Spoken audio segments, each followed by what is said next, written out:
Kevin Ochieng Onyango. Lakini kwa ni along the way ukienda game hapo mahali fulani inaitwa Semi.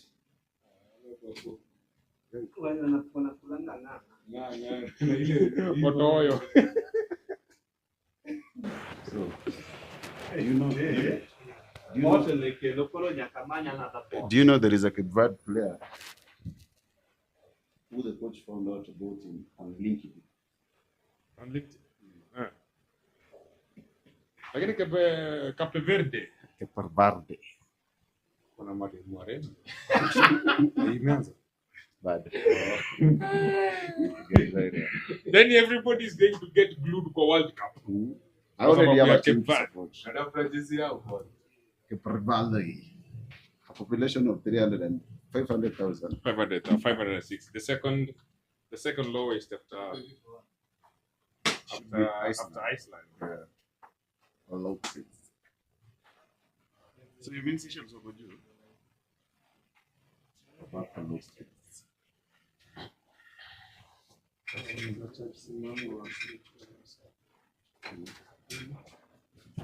Siweke chini naweka silent na joke.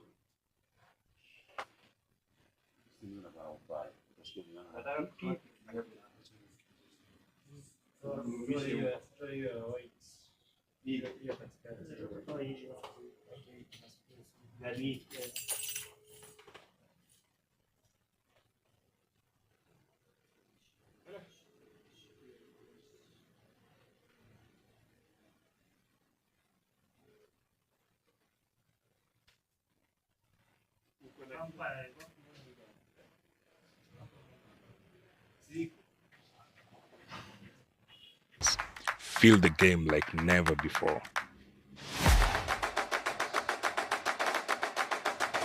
This is Pitchside Pulse, real fans, raw takes, and fearless football analysis straight from the pavement.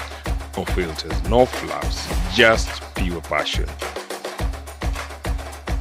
Pitchside Pulse, feel the game like never before.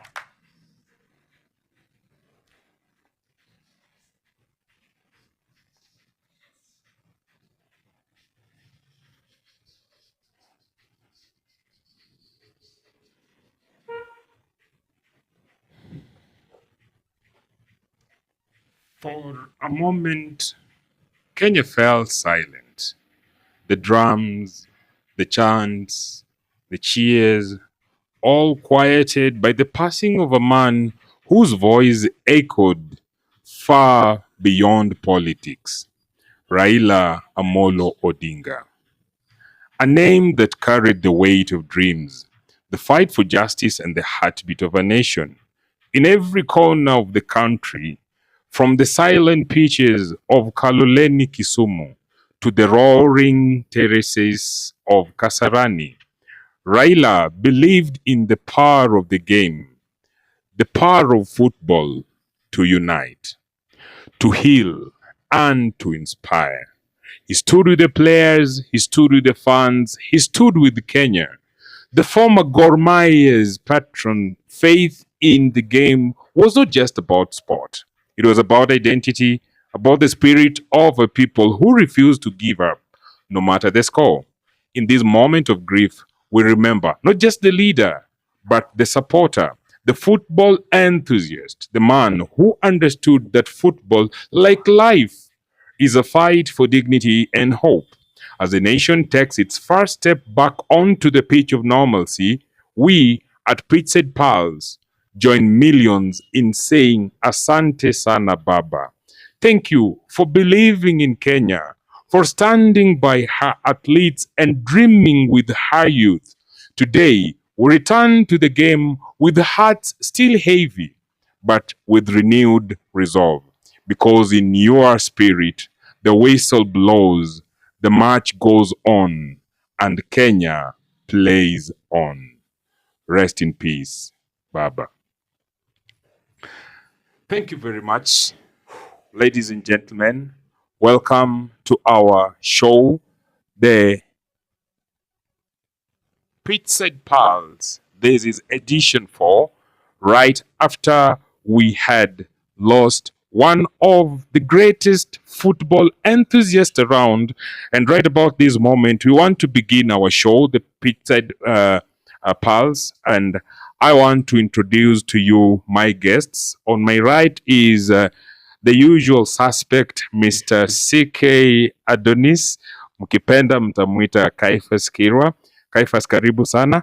And on my extreme end is a very good gentleman who is also a football enthusiast. He plays football, has been playing football for as long as I can remember. He's called Kevin, and kwa jina mtaani tutamuita Shakes. Shakes, I will start with you, and karibu sana katika show yetu ya Pitchside Pulse.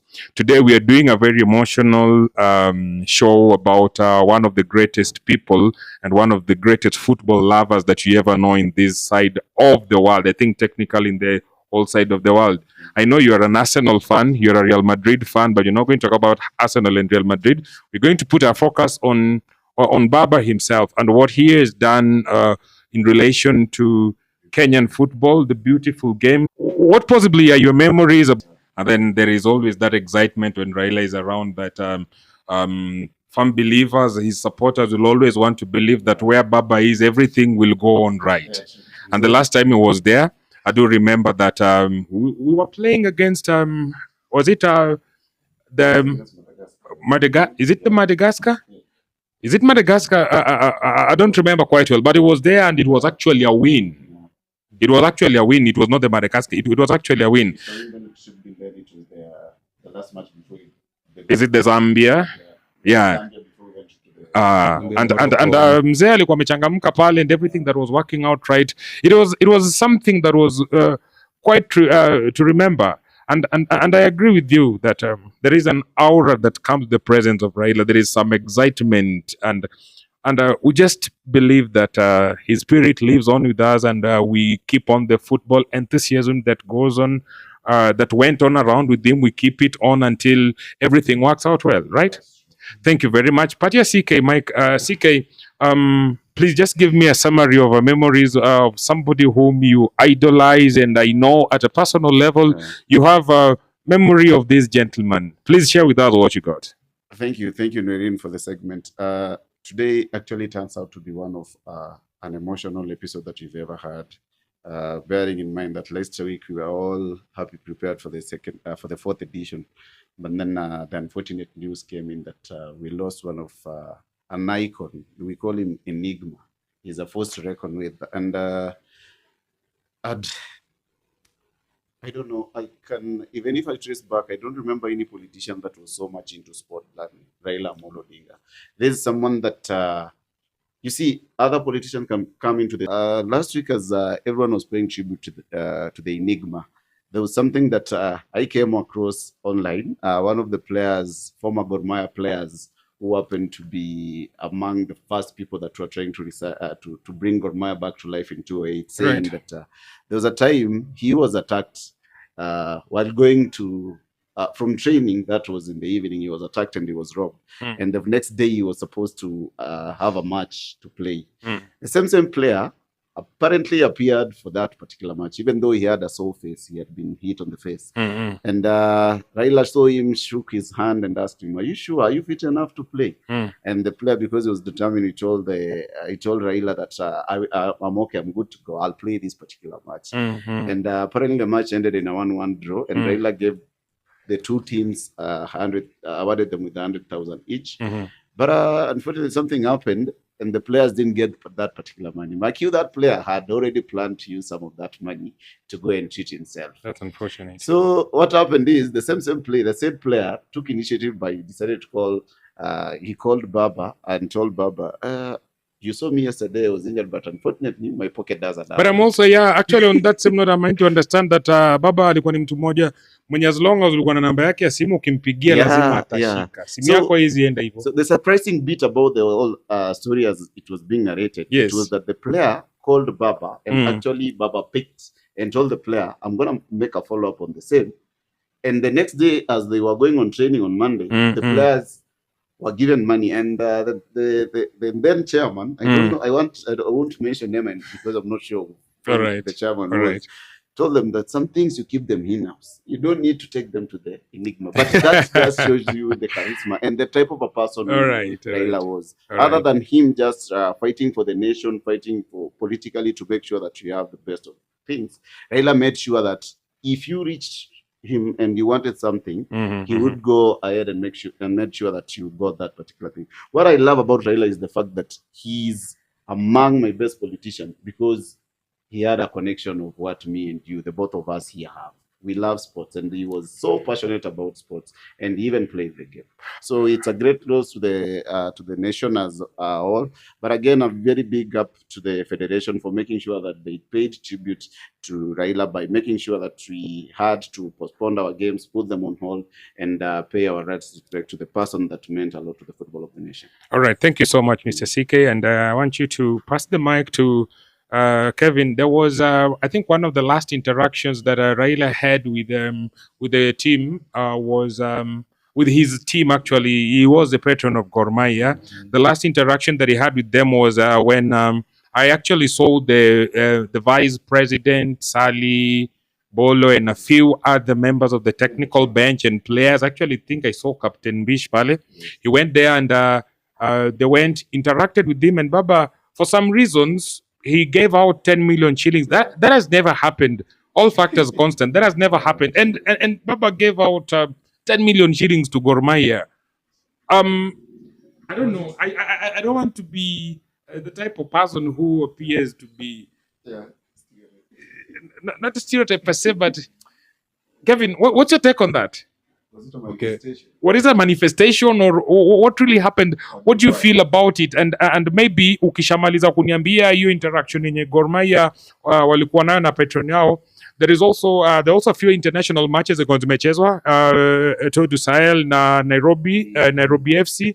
They honored Baba, and of course I think the honor went ahead when Naiboys walipata 2-0 win mbele ya kina Etodu Sahel, and then police pia also went and honored Baba. And I'm thinking that there is also another team, the Romanian league, where Mango na Liliana War wanacheza. I think they actually went ahead and gave an honor to that. It's something that is making the game to be beautiful as much as emotional it is. Kevin, tuambie. Okay, I'll start by the honoring of Baba, because that's the most important thing. Sure.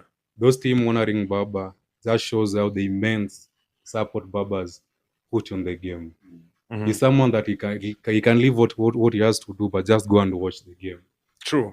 He has that the basic connection with the players, because it doesn't matter, notwithstanding the team that a player plays for. Like there's a time Ryan Ogam, he was signed to Austria. Yes, Apparently yes. he went and gave Baba his jersey. Your jersey number 15, the Being iconic that Harambee Stars. Baba is not a fan of Tusker Football Club.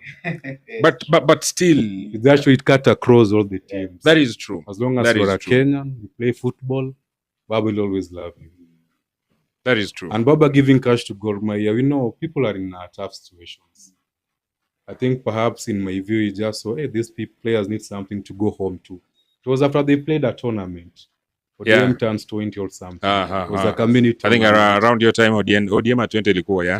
It was more than a reimbursement. Like, hey, these players need this money. And even and give them cash, something that has never happened. Yeah. That just shows you how Baba could sacrifice for the betterment of the team. I tend to believe also.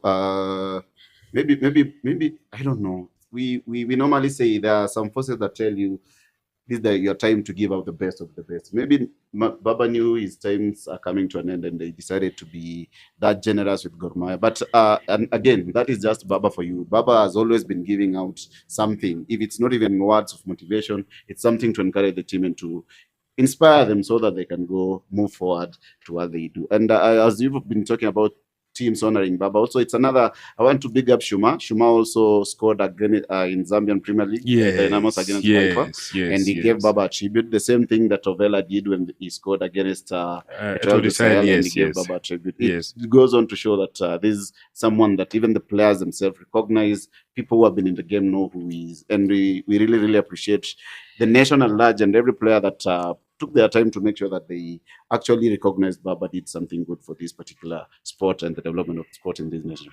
And I think after Baba was buried,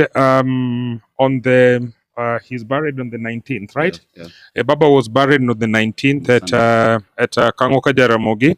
And then the following day, that was Mashujaa Day, the president, His Excellency William Ruto, actually gave Baba the highest ever honor for a citizen, that is the CGH. Yeah. And alongside people who were given that particular honor were among stars. Yeah. I do remember I saw Captain Aboud Omar. Yes. He was given an honor there among very many stars Alpha who were Mango, fated. Brian Yes, Mondi. yes. Among those players who were given the honor was Captain Aboud Omar. Then there was Wesley Ryan Ogam. There is Brian Omondi, Alpha Nyango. There's the team manager and data analyst, a friend of mine, one Nicodemus Kimathi. Nick tulikuwa tumesoma na yeye tukifanya hiyo coaching course. He was actually my classmate. Yes. Yeah. But he performed better than you. No, he can't perform better. What do you mean? He got a state recognition. No, only that he got a state recognition I love because the he had a excuse. chance to do extra duty. Mimi tukiendelea na hii show, I I love the think excuse. nitapata state recognition soon. So basically, that is what happened. And I want you to try and interact that. Among those stars who are featured, who are recognized for all that they did, and Baba, just give me a quick rundown that on Mashujaa Day, it's iconic. Baba is awarded, those stars are awarded. Give me a quick rundown on what you think about that. Alafu Sheikhs animalizie your story, and then we can quickly move on to the next segment that is going to be the qualifiers for the WAFCON 2026. Just wrap it up quickly. First of all, it's that Baba being the leader of football in this nation. That's what I can call, because I can translate what he did politically, the same thing he did in football. Yes. It just mirrors down and shows you how important it was for those particular players to be honored after Baba had been given the highest honor in ever the recognized. state. Right. So I want to call it a coincidence, but it's a good coincidence that fell on a Mashujaa Day. Baba being a sports lover, given the top highest rank in the nation in recognition. Then these other players that have played under Baba when Baba was still fighting for them, still getting recognition. It goes on to tell you that it was a very the best way that we could give Baba a befitting send off. And it's sad, so sad, but I know we normally say God has his plan and everything happens for a reason. We thank Baba for what he has done for this nation. All right. And it's only good if you can pick it up from there. We want to see the likes of Musalia Mudavadi, the likes of Ruto coming back to the stadium to do what Baba did and to continue with the fire that Baba instilled in us as fans and also as players. All right, thank you very much, Kevin. Among those players that I've mentioned, there, Captain Omar, Aboud Omar, Wesley Ogam, goalkeeper Gor Mahia, Brian Omondi, Alpha Chris, the team manager, the ones who are awarded a long time alongside Baba on the Mashujaa Day by President William Ruto. What do you make of it?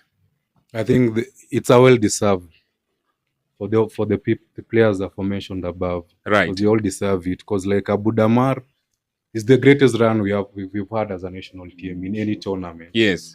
Reaching the quarterfinals, being that it was our debut, our maiden to play it. So they did a good job. Sure. And being honored alongside Baba, that shows you how important of a person Baba was to this nation. Sure. And all those players have benefited in one way or the other because of the presence of Baba. Yes. Championing for a good environment for players, being awarded. Yeah. I think that's right, and I think I just want to get off script a little bit because I've realized that there is a lot of international recognition that have come through. And speaking about sports, because we say that football unites, there is the famous Arsenal Fans TV. You are an Arsenal fan, and I remember the Arsenal Fans TV that is hosted by Robbie Lyle. They gave a very moving tribute about Raila Odinga. And because there was a time the Arsenal Fans TV was in Kenya, right? Yeah. And Robbie Lyle himself was in Kenya and interacted with a lot of people. And they gave a tribute. Kevin, you support Arsenal internationally, and I really might want to know, what does that make you feel? How does that make you feel that your own team, of course, Robbie Lyle is not your normal type of a host. He interacts with people, those who are in the hierarchy of the Arsenal football, but he gave a direct tribute to Raila Odinga, who was literally a diehard, a red blood diehard Arsenal fan. Please. Because that just shows how social capital Baba had created for himself. Not even politically, football peer per se. Because at times Baba is seen in his pictures watching games at Emirates Stadium, supporting Arsenal, wearing the jerseys, the scarf. So he was just not just a silent fan. He was an active fan for Arsenal. And he was an active fan for everybody. And I don't know why. I feel like I'm getting emotional about this. You wanted him to support Manchester. No, it's not about Manchester. But you know, the more we talk about Baba and his love for football, really tells me that maybe if we do not carry whatever his beliefs, his philosophies are, because CK has talked about something that is looking forward to maybe somebody loving football as Raila Odinga did. That is why I'm saying that I feel emotional about it. And you can imagine that there is no relationship between Arsenal and Kenya, or direct relationship between Arsenal Football Club and its affiliates to maybe a football federation in Kenya. But they realized that Raila Odinga, who was their fan. I mean, that is just amazing. CK, ukichukua your microphone very quickly. Still talking about Raila Odinga. I don't know, maybe it will sound political, but I want you to be very level-headed about this. Mm-hmm. The ODM chair and the governor for Homa Bay, Gladys Wanga, actually went ahead and said that she requested directly the president to try and ensure that, maybe not try and ensure, she appealed to the president to maybe rename the newly built, which is still under construction, the Talanta Hela Stadium, to maybe Raila Odinga Talanta Hela Stadium, sort of, and maybe invite teams like Arsenal to come and play just for the launch and everything. Said it's not political. What's your take on this? Would it be something that we probably would be looking forward to? Just before I respond to that particular question, I'll throw a question to you also, Noir, and ask you a question. Do you know any other politician since this country gained independence that was so much into the love of the game than Baba? I'm trying hard. Do you feel it's okay if we'd gone ahead and done what Gladys Wanga is doing? Like we all already have 2 stadiums in Kenya, big international stadium. That is more international sports center, Kasarani, and the Nyayo Stadium. Why is it so hard for us to have a Raila Odinga Stadium? Bearing in mind that is a politician that brought a lot of changes to the community. And if we go down to talk about passion, there is no one that matches Raila when it comes to passion of sports and everything. It can only be fair. And it's the best tribute that you can give Baba by making sure that we've given him a stadium under his name. Yes, I know we have also already the Raila Odinga Homa Bay Stadium. But at the international level, if we can have Talanta Hela having Raila Odinga's name alongside it, that will be the best tribute to the person. Hapo ndo najua mali unaelekea, kwa sababu Talanta Hela Stadium itamalizwa, alafu tutakuwa tunacheza AFCON 2027, alafu unangoja kuona nani pengine hiyo 2027 captain atakuwa ni Ram Wesley Ogama akibeba armband. Unasikia ati Kenya wanaenda kucheza na Nigeria, wajaingia hiyo timu yako, wajaingia AFCON 2027, wanaenda kucheza na nani? Nigeria will have qualified. Ni World Cup ndo wana struggle. Na waombea Nigeria. Story for another day. Pengine hiyo timu ya Central Africa Republic wanakuwa cheza finals na Harambee Stars at the Raila Odinga Stadium in Nairobi. That's an amazing thing, man. Just the same way you have Nelson Mandela Bay in South Africa. Yes. And we also have Nelson Mandela Stadium in Algeria. Yes. Imagine Algeria can name a stadium after a philanthropist, a politician, but in Kenya we want to look away from that. No, we need to have a sit down with the president and do a lot of convincing. Thank you very much, CK. Thank you very much, Kevin. May Baba's soul rest in eternal peace. And the game is back, and the Starlets are about to shine. They're about to shine, and I am looking at what you're going to have next, and we are setting our sights on a continental ambition. When you talk about continental ambition, we are talking about the WAFCON, right? We're going to play Gambia. The Starlets are going to play Gambia tomorrow, and they are on the run to try and relive what happened around 2016. And Kevin, you just tell me highlights zako kwa hii game ya Starlets na Gambia ni gani? Probably ni nini una expect kutoka kwa hii game, kwa sababu mademo walikuwa kwa training pale. Najua a lot of players have been on and on again. Wale unajua the familiar faces, eh?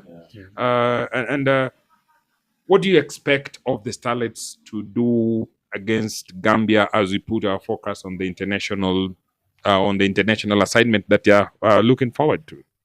Okay, as much as we want the Starlets to do better, but as our fans, we have our part to play. Like I like there's a slogan I always love: to just study. Study is easy. The atmosphere when you make an opponent not to be comfortable, Intimidated. Intimidate an opponent. Apati time ya kufikiria. Afikiria na after kushabol ndio ashashika. So I think my fans, we have a lot to do. We'll be complaining we want the girls to do better, but what do we do for them? So unasema kwamba tukiingia kwa grao players wapo wacheze side yao. Si tuko kwa stand tucheze kwa side yetu. Pale federation na the football administrators wacheze side yao. Ni kama ni triangle ina involve kila mtu. So wewe call out yako saizi ni kwamba we get the fans rally behind to get to the stadium, tuende tucheze na Gambia, we intimidate the Gambians, give our girls up, alafu tuwapatie girls sasa wafanye what they do. Because producer wangu ananikumbusha 2016 tulifanya mambo nyingine fiti sana. Algeria, I was there. Kabisa. Kwa David Ouma. Wacha wangu huyo. Devi anajua ball. Story yake tutapiga siku nyingine kabisa. So like yes, game ni kesho. I think my fans wafike hata na our prayer kick off. Create the atmosphere and the vibe.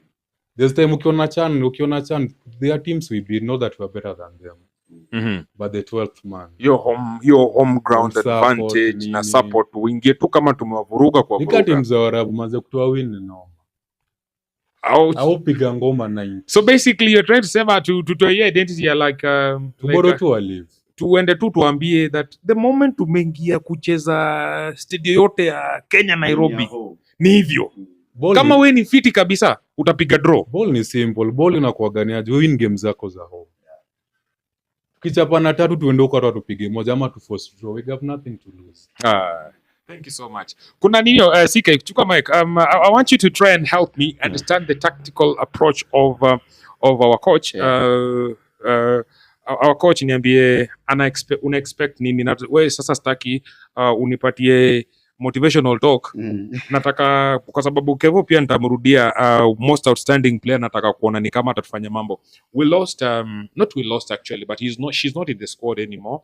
Esiakida, she's not in the squad anymore, but we have players and we have a team of 11. Wewe naulizaje coach wetu Beldin anapanga nini and what strategy do you think she's using and ita stand out aje kutoka kwa hiyo tactical approach yake kwa game yenye tunacheza na Gambia kesho?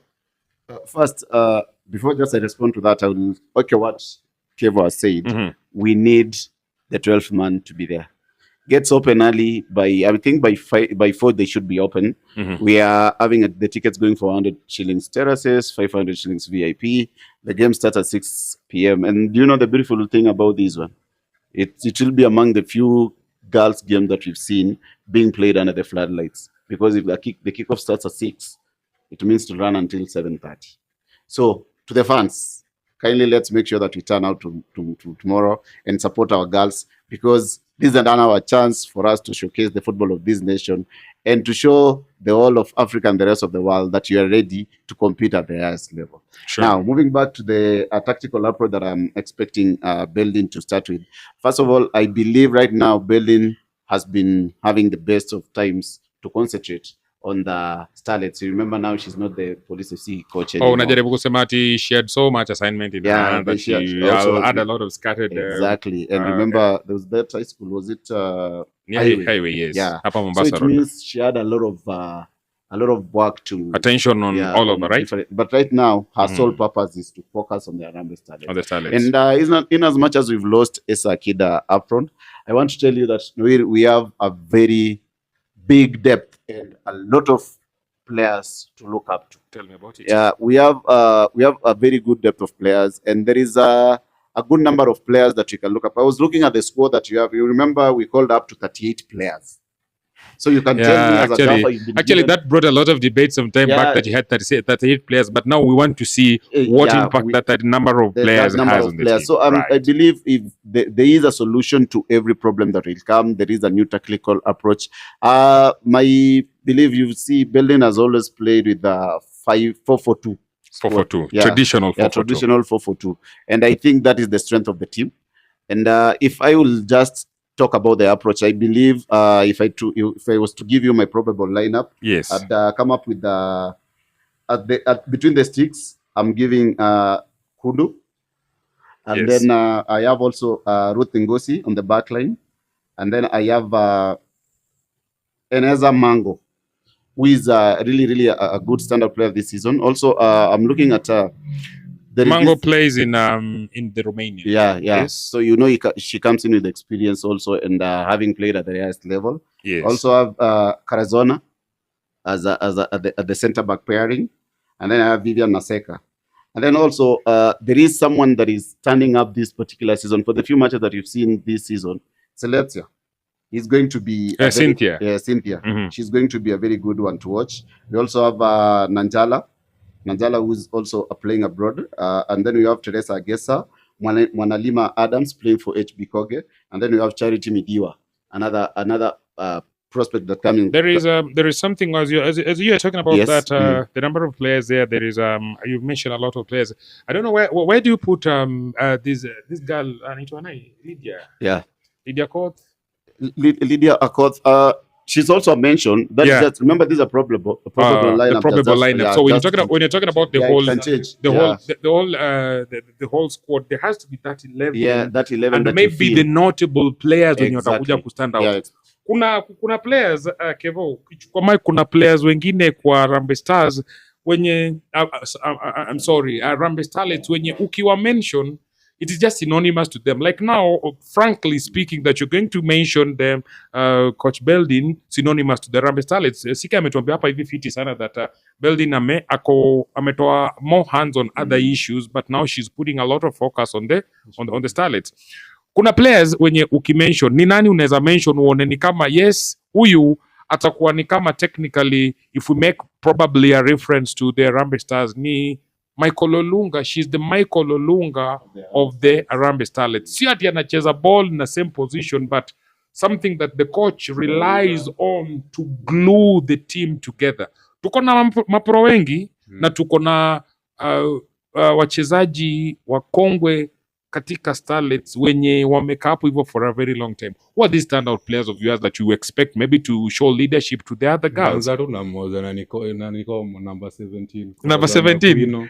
Imekaa sana kama hujataja hiyo jina. Nilikuwa nangojea hiyo kabisa. Then kuna number 2, Dogo Mamito. Aha. Yeah. Na Ruth jamona sana. Okay. Kina wenye wamekuwa hapo more than wameenda qualifiers mingi. Aha. Because nani amecheza ball sana. Amecheza ball technically unaweza follow career yake. Just give me why you feel that Corazon, because she's been a captain, Corazon Aquino, she's been a captain.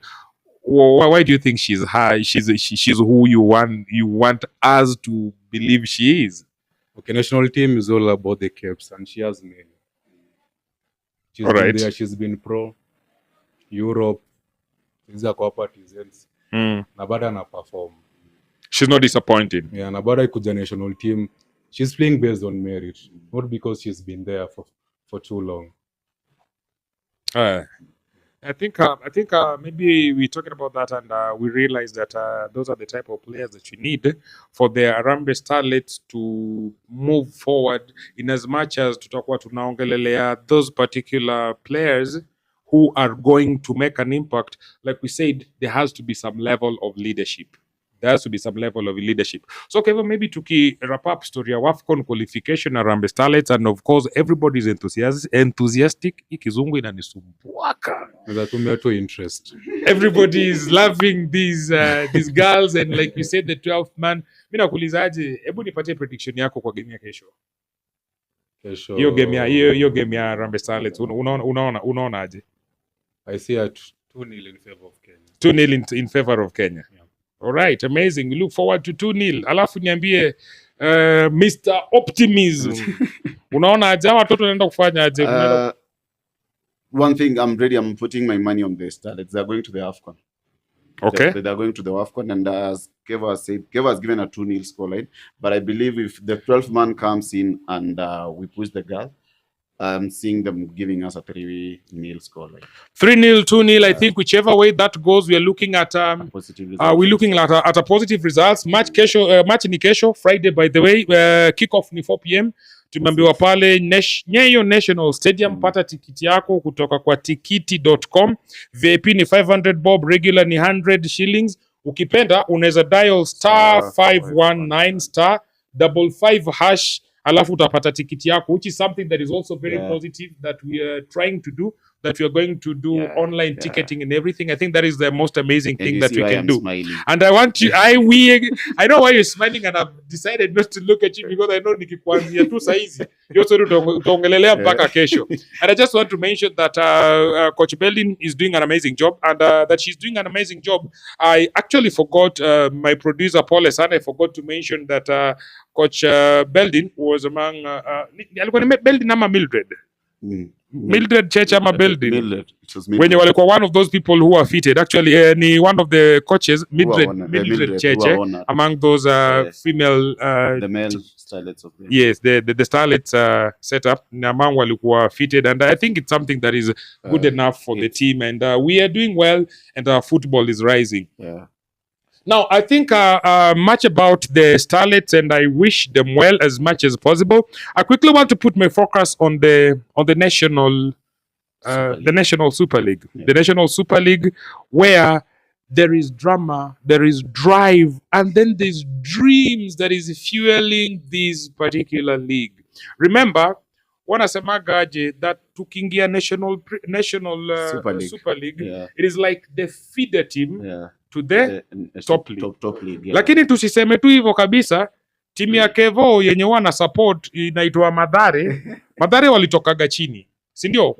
Walishuka chini, and then they came back the next season, si ndio?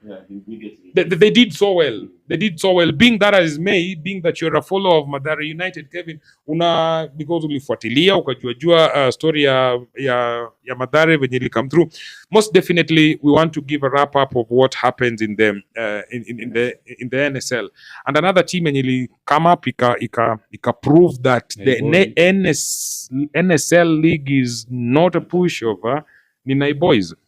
Naiboys walikuja wakapiga Gor Mahia, watu wakaona hawa ni jaribu tu bahati, wakaingia wakakuja. Unajua walipiga nani juzi? Etoile du Sahel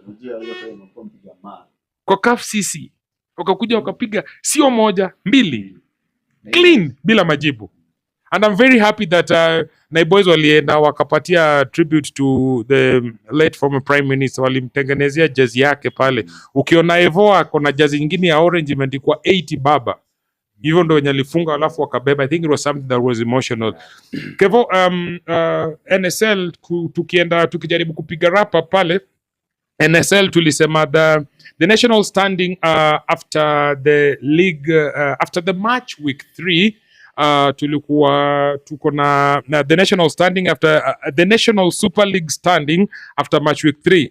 Kuna matches zenye tulikuwa tunafaa kufocus on. Gucha Stars, you know Gucha Stars ni ilienda playoffs alafu ikakuja ikapanda. They're supposed to play with the Viga United, alafu Kisumu All Stars, I do remember the last time they played walikuwa wamecheza na Migori Youth iliwapiga. Wanacheza na other newbies wali rise kutoka So United. Kuna Nzoia Sugar which is already coming up, alafu Talanta were playing Nzoia Sugar, and then the last match there is Naivas which is playing against Matata United. Kevo, hebu niambie just a wrap up, quick summary ya hizo matches. What is your take on them? Okay, nikiziona ukiangalia most of the teams iko based on grassroots. Leo ukipata kama Kisumu All Stars utapata ni watu wana grow around Kisumu wanaichezea. So that's unapata mtu amekuwa akichezea hii area, akitoka hapo ameitwa hapo Kisumu United. Yes. Then the good thing about NSL, apparently NSL ni ngumu hata kuliko Kenya Premier League. You're competitive by the way. In my person tukiona coach naweza taka tukiona team kama mbili national team, tukiona kama team A na B. Apparently ukiunda All Stars ya NSL Mhm. itapiga All Stars ya KPL. Nyinyi Mathare mlienda chini alafu unaongea na confidence na uchungu ili Asinakwambia ukweli no hii.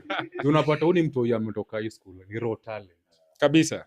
Unapata a lot of these players unapata na alipoa chuo nicheze ball. Kuna mzigo imetoka wazazi. So ni mtu anajua niko na vitu mbili. Because they want to wanataka kuprove point fulani. Niko na vitu mbili, ball na chuo. So ni mtu ana any showbiz. Atoke game ados kwao arudi team. So anajua ball na chuo ndio ina motivate. So anajua ni ball ama nothing else. Halafu mapesa ijamuingia na hii mambo ingine. Ni ball. Baada na zile Nairobi. Wajote player mjini wa Nairobi hapo mwambia acheze huko ushago ngumu. Atasumbuka. Maji baridi. Thank you so much, CK.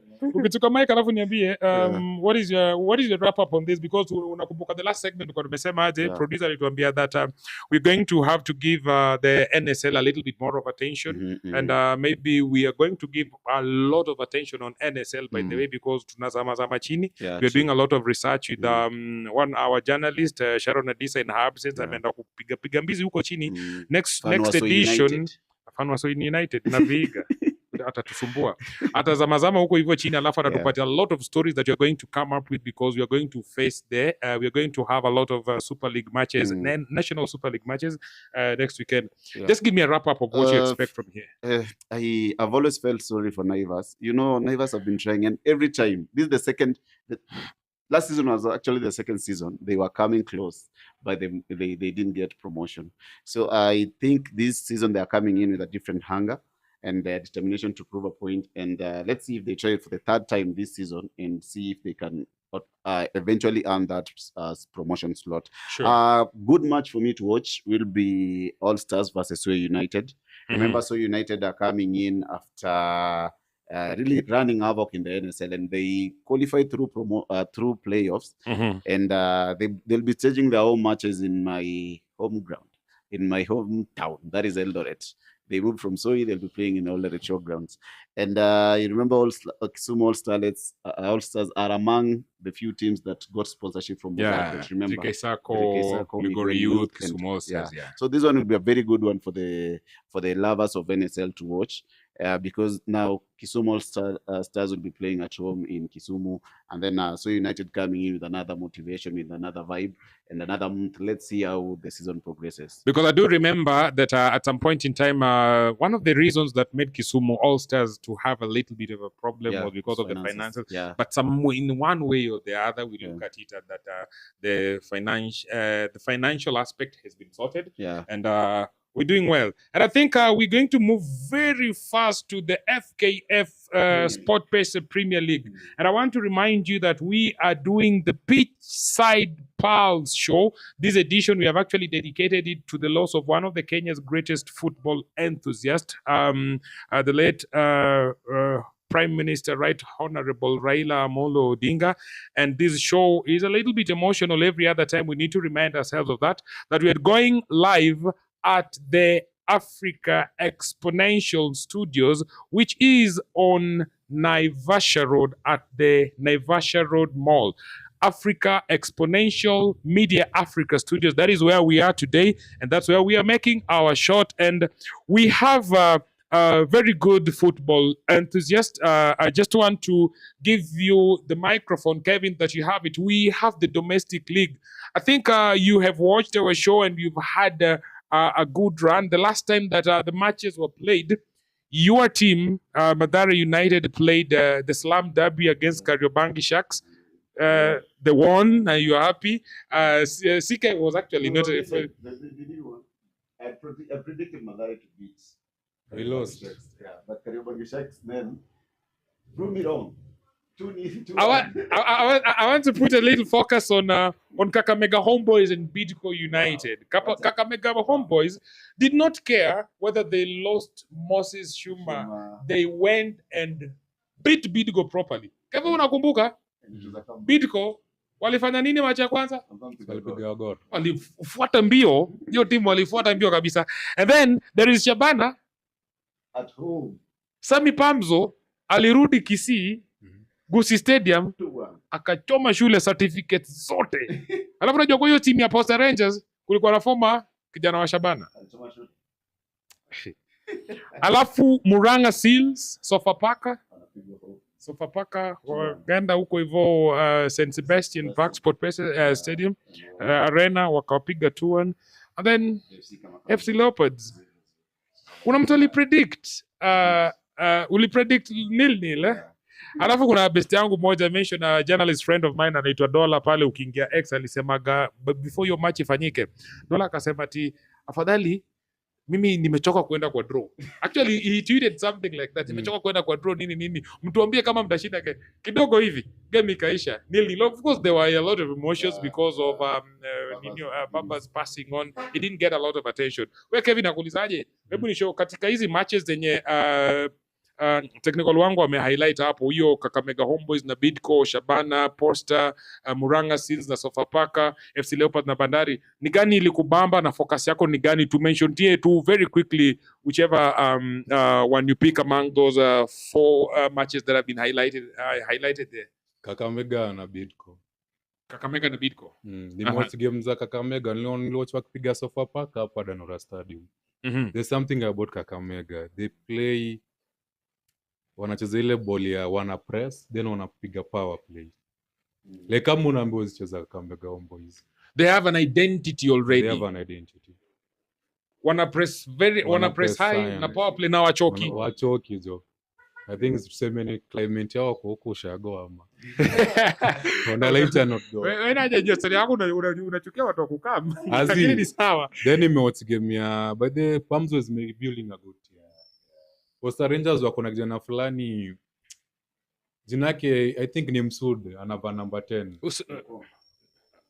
Jina yake ni something, jina ni ngumu but that boy is a baller.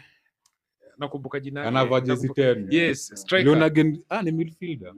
Anacheza offensive. Offensive player. Anacheza na FC hapo group game ilisha 2-2. Yes. That boy is a gem. Anajua ball. Anaogopa mpira. Alafu Kevin unasema hivyo, tulikuwa tunaongelea story fulani hapo hivyo last edition, the 3rd edition, tuliongelea Pamzo. Hiyo Pamzo ukiona hiyo squad ya Pamzo, mtu asijaribu kuiwisha way kwa sababu Pamzo amejelina a lot of talent. Kwanza hiyo goal ya pili against Shabana. Mashallah. Pamzo ame-blend in a lot of raw talent, alafu akachukua na experience wa kina Musa Mohamed. Unajua Musa Mohamed akona league ngapi? Na amecheza mpaka abroad, amecheza Zambia, amerudi akacheza Police. Musa Broad has been a captain for Gor Mahia for some time. Pamzo is building a squad.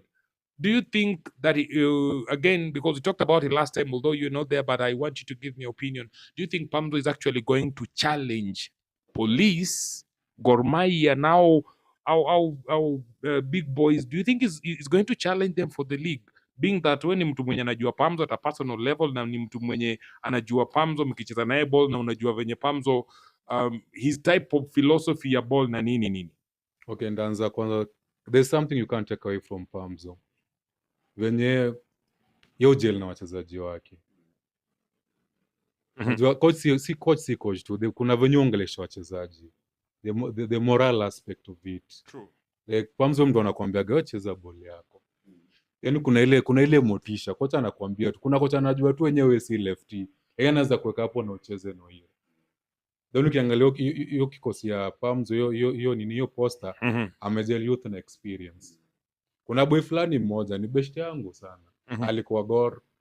Oliver Maloba kwa hapo katika Oliver, yes. Then there's a kid, there's a young boy, a young lad. I don't know his name, but najua what I know he was in FC Leopards. Then aku make cut. Akona high TV.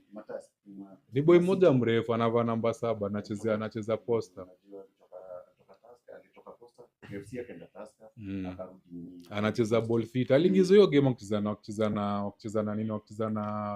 na FC alicheza fit. Sio alikuwa anaenda kuchoma shule.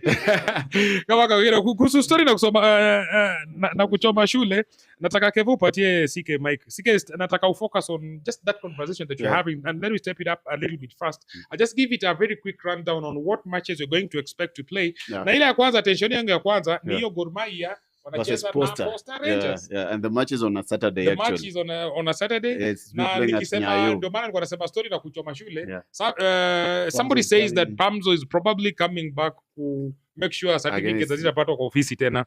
Do you know one thing that makes this one a bigger fixture for the weekend? Tell me about it. One is the Pamzo aspect. Pamzo is coming to meet his former employees, and we've seen what Pamzo is doing right now. He's on a resurgent. He has made sure that he's built a squad. He has made sure that he's proving a point that he's ready to compete. He went to Gusi. Nasamanga Gusi apatoki. Alitoka. Akachoma shule. Now he's coming back to Gor Mahia, and now he's playing Gor Mahia on Saturday. Yes. And another second aspect that is making this one a bigger fixture is that if Gor beats Pamzo, they go top of the log. Now If competition Pamzo imeanza hapo. beats Gor, he opens up a 6-point gap. If either side drops point, Pamzo goes ahead again. So there is a lot of bragging, guys. There is a lot of points to be proven on that particular match, and I'm already excited. That is why we love Already this excited. game. That's why we love this Already game. excited. And I hope finally the one thing that we've always prayed for and hoped and asked the players to do us in this particular segment, it's goals.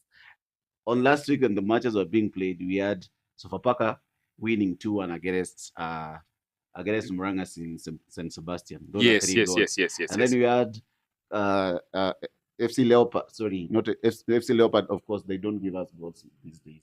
They always have to disappoint. We are used to. No, we don't want FC Leopards to disappoint us. Ukipata Kevin Mike kwa sababu my time is running out and I'm thinking Kevin Kenya Police versus Sofapaka imekuwa of course haitachezwa because they're going for the international matches. Also Naiboys na Bandari haitachezwa, but mimi nataka kufocus kwa matches mbili. Shabana wanacheza na Mathare United. Unakumbuka hiyo? Alafu of course Murang'a Seals na Tusker, mimi hiyo nitapitisha tu and then kwa sababu the last segment tumeitisha sana coach Jojo Kere bana, tupatie sababu ya kusmile kila siku jo, tumekulilia enda hata urudi huko ninyo St. Sebastian Park wapige tena, we don't mind, but as long as you give us the old Tusker kutoka enzi za Kenya Breweries. Kevo, ukifocus on your match ya Shabana versus Mathare United, I want you also to very quickly remember because I want to I'm being told niko na dakika kama 2 hivi. Kuna match nyingine tena bigi. Kuna watu wawili. Timu moja ni kama wana shop kwa coach. Wanatafuta coach. Wanasema wao sijui international coach sijui nini kwa sababu ile coach wao wanaona ni kama ye coach na brother yake ama employer wake wame fall out and then FC Leopards are facing, for the lack of a better word, the dreaded Matano KCB.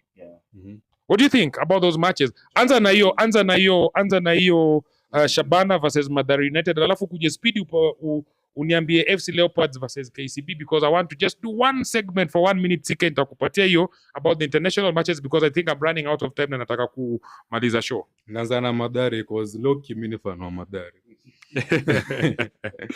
Okay, na itakuwa game fit.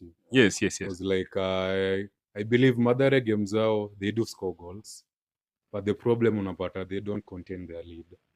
Because all the games they have lost, unapata they at a given point they are the first one to draw the first blood. Yes.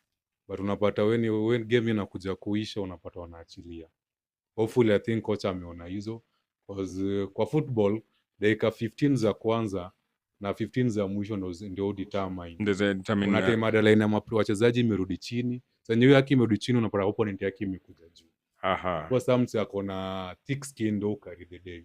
So mimi naulizaje Kevo kwa sababu hiyo yote Shabana wako home, Shabana wali lose match yao against Posta Rangers, another Nairobi side going to Gusii. What do you predict? It's be a tough match. Like naona draw ya mabao. Inaweza toka 1-1 2-2. Kwa sababu unasema Mathare hawaogopi.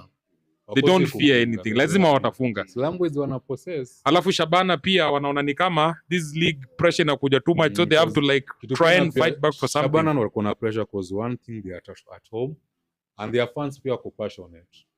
Wanaweza kwa I think wanaweza rival Gor Mahia kwa passionate ya fans. So itakuwa game ya rahisi kwa waiting. So your prediction is that there's going to be 1-1 2-2. Yeah, alafu hiyo match ya KCB na Sofapaka KCB na FC Leopards. FC Leopards walidraw last match. Nani has been on a good run. Matano amekuwa on a good run because he has the kind of players at his disposal, the vintage Humphrey, Ochieng Nieno, players wenye anataka. Hawa anajua ball. Kuna Slow Bajaj but Kevin sure. Omondi. Wewe nipe ball hata kaa kwa tatu, weka kwa mguu. Okay, hiyo game ya Mathare nikiona the battle itakuwa won kwa midfield. Hiyo match ya KCB na Leopards. Na Leopards itakuwa midfield. Because once ukiangalia hiyo team yani Miono ana pull the strings. So like akizima Miono watakuwa na hiyo fluidity kwenda mbele. Hapo hivyo Gor Mahia kitamba akicheza nilikuwa nasikia jamaa fulani best yangu alikuwa anamuita pass master general. Aule weka. Wewe anakuwekea kwa mguu. Asante. Thank you very much Kevo. I think nataka kuwind up niambie CK bila story mingi because time inaisha that your prediction about the matches of Al Hilal ya Sudan waki-invite police home, alafu na hiyo match ya Etudu Sahel waki-invite Naiboys home. Just a quick prediction because I think I am already on an outer script. Okay, so as I'm wrapping up, just remember Matano is going to meet his former employers in FC Leopard. We've seen what these coaches have been doing when they're meeting their former employers. Yeah. Drawing examples from Palms already when he met Shabana. Right. So right. also Al Hilal versus Police. Unfortunately, it's the end of the road for Police FC because you remember Al Hilal has been in the Champions League and in the CAF Confed for the longest time, and they have a lot of experience and a lot of know-how. The type of players that I have, these are teams that can go away and win. It doesn't care about the environment of anything because basically they have not been playing even their matches at their own home in Sudan. So they are used to playing their matches away. So this now gives them an upper hand. Remember, they are going into this match with a 1-0 score advantage. And then if we look at Police FC versus Etoile du Sahel, as Kevin has already mentioned, going to Arab countries, it's always hostile. Okay. I don't know what plans Naiboys are having, but if they go there and get an early goal, they could get a chance of sneaking in and maybe qualifying to the group stages. But I don't really believe Etoile can overturn the result, though I can give a prediction of a 2-0 scoreline, then they go to extra time. And maybe that is where they lose the game because of the experience, the home ground advantage. So you have you giving us the opinion that probably the Nairobi United might not qualify. They might not qualify, but it will depend how they plan themselves. They approach the game. If the match is to go to extra time. Because I'm very certain in Tunis, Etoile du Sahel will score 2 goals. I'm very sure that the technical bench of the Nairobi United, including one of my instructors, Salim Ali, wanajua what to expect. Exactly. Yeah, they know what to expect, and they should be able to know, because the kind of experience that is there, they should be able to know what they expect in Tunis. My prayer is just let them not go and park the bus. Let them go and hunt for the first goal, so that they can get a chance to maybe park the bus when in the second half, when they've already given themselves a 3-goal advantage. All right. And I think we're looking forward to a lot of matches this weekend, including what we have for the international matches, what we have for the Starlets, and we wish you very well, the Starlets. What do you have for the teams in the NSL, and what do you have for the teams in the Sport-Based League? And I want to thank you very much, ladies and gentlemen, for having to share this particular forum with us. Remember, we are the Pitchside Pulse. We are we are live in the Africa Exponential Studios. That is on Naivasha Road at the Naivasha Mall, along at the Naivasha Road on the Naivasha Mall. That is the Media Africa Exponential Studios. Exponential Media Africa Studios, that is where we are live. And I want to remind you that we have been having our usual football enthusiast, Kevin Onyango, and also CK Adonis. And I want to remind you that we had a very special edition of giving a memory to one of the greatest football enthusiasts within the country. And as I finish up, I want to finish up by saying that we have had a very good show, and we have had a very good discussion as far as football is concerned. And as we bring this episode of Pitchside Pulse to a close, I want to leave you with the following clips that are going to play that is going to give us a very good memory of somebody who has been literally behind the football progress and development in this country. This is in your memory, Baba Raila Amolo Odinga Ward Nyalego. May your soul continue resting in eternal peace. Amen.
This is Pitchside Pulse, real fans, raw takes, and fearless football analysis straight from the pavement.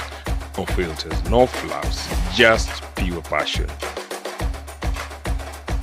Pitchside Pulse, feel the game like never before.